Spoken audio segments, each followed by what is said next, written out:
Adhesive capsulitis. Medical condition associated: diabetes mellitus, trauma, and hypothyroidism. History: 40 to 60 years, female. Pain: spontaneous onset and progressive, painful and stiff. Regarding examination, look for wasting, global restriction of arm, inactive and passive range of motion, especially external rotation.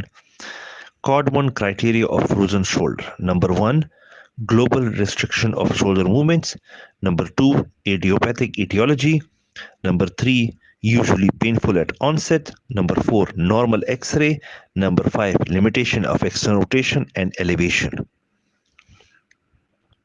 Regarding the pathology, it's shown thick capsule, increased vascularity, increased collagen, transformation of myofibroblast. Essential lesion involves coracohumeral ligament and contracture and narrowing of rotator interval.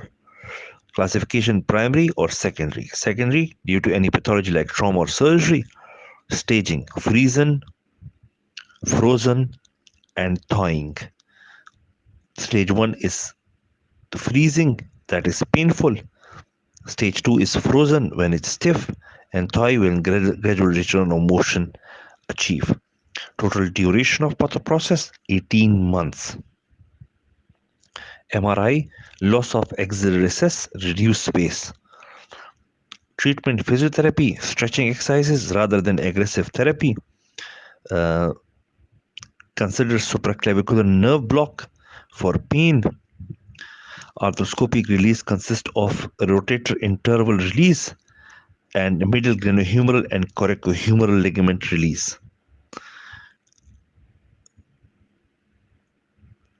Inferior capsule release, risk axillary nerve.